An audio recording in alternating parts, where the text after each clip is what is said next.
Welcome back! Last time we learned about the basics of archaeology.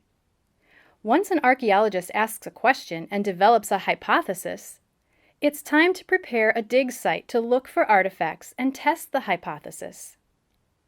How do you think archaeologists decide where to dig? One of the very first things archaeologists do is a survey. A survey is an overall inspection of an area to find clues. Archaeologists might slowly walk back and forth over a site to see what they can find lying on the ground. If they find pieces of broken pottery on top of the ground, that might be a good place to dig. They stick a little flag in the ground when they find something interesting. Or they might find large stones all in a line sticking partway out of the ground. What do you think that could be? It could be the remains of a building foundation.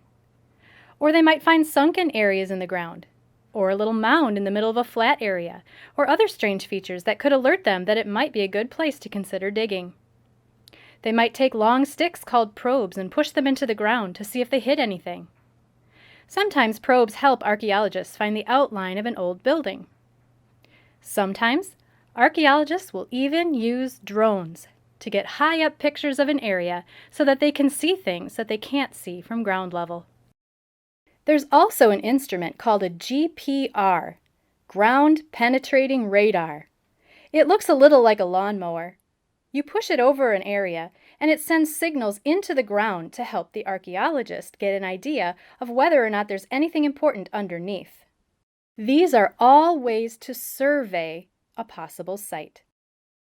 Something that's really important to remember is that before any digging is done, we must get permission. We need permission from the landowner.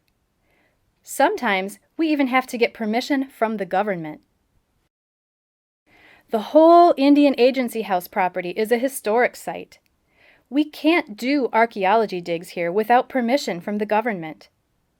We have old buried buildings and lots of artifacts under the ground. We even have Native American burial sites on our property. It's important that if we find anything on the ground, we leave it there and just mark it with our flags. You can pause this video and take a few minutes to try this survey activity at home or at school. Look for any clues on the ground that might indicate a good place for an archaeologist to dig in the future. How do you suppose artifacts get buried in the ground anyway? Let's do an activity to learn more about that. We've adapted this activity from one that was presented by the Florida Archaeology Network. In your curriculum guide, you'll find a list of materials you'll need. Gather up your materials and join in with us. Lay down one piece of bread on a paper plate. Let's imagine that this bread is a piece of land somewhere in Wisconsin. Along comes a flood that leaves behind a layer of mud. Spread the chocolate frosting over your bread.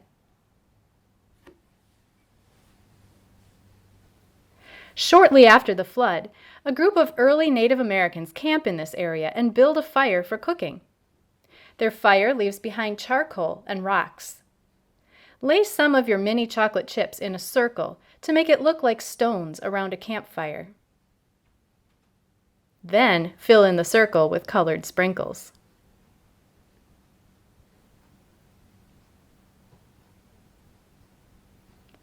This group of people leaves, and through time, a layer of dirt forms over their old campsite. Lay down another piece of bread on top of that one. Eventually, another group of people comes to that same area. These people build shelters to live in.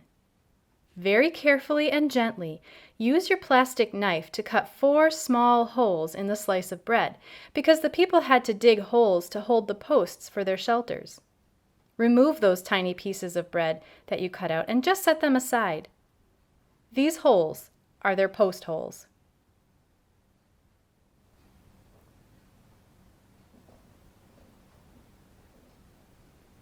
These people who are now living here made a lot of pottery. But some of the pottery got broken, so they put the broken ones into trash pits in the ground. Let's dig 2 more holes on the top of your bread, one on each side. They should be much bigger than the post holes.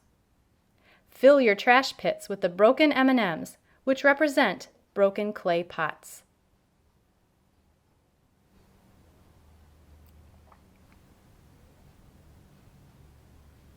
These people leave this site because it's so close to the river that it gets flooded often. Spread some strawberry jelly over the top of the site where they lived. Some of the pottery might move around a little, which is okay because that happens during real floods too.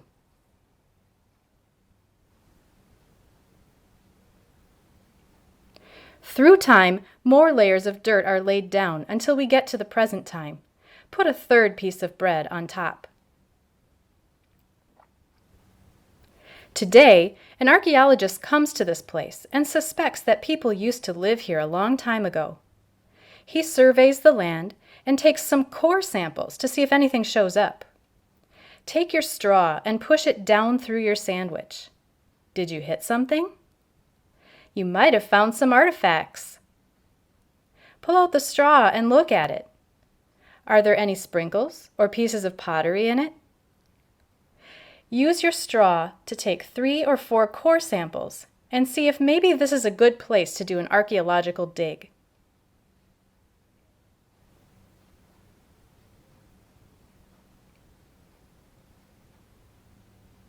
The archaeologists find some clues that this would be a good site to dig, so they get permission and do a small test dig. Take your knife and cut a square out of your sandwich. Pull the square off to the side a little and take a look at the cool layers.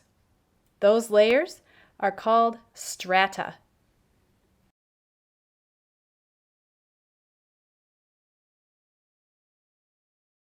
Strata means layers.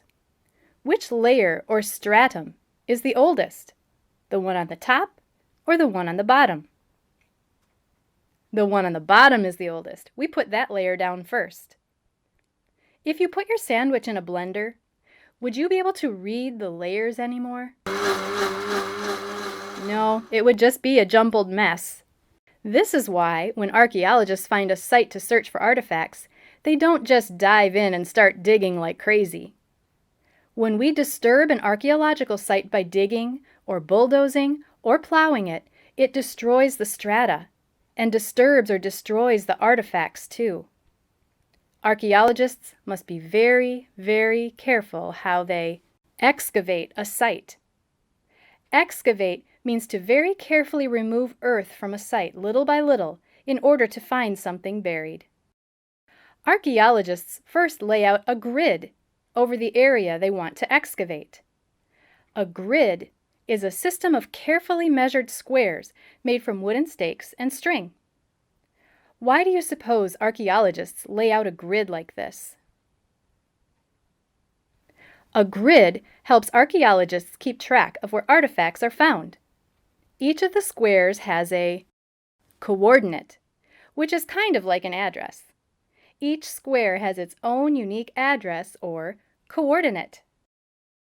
In your curriculum guide, you should find a handout that looks like this. Follow along with us on your own grid. Here's how coordinates work. Pretend you're working on an excavation. You dig up an arrowhead at coordinate B2. Let's find the B at the top of the paper and put one finger on it. Find the 2 on the left side of the paper and put another finger on that. Now bring your fingers slowly together, and where B and 2 meet, that's where we should draw an X to show where you found the arrowhead. The coordinate is B2. Now you're working in a new square and you find a little hand-carved toy canoe. The coordinate of the toy canoe is D4. Draw a circle at coordinate D4. In yet another square, you excavate a Native American beaded necklace. This one you found at coordinate C1.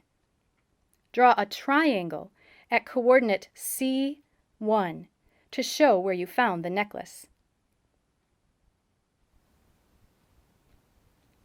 Now, draw a star in whatever empty square you'd like.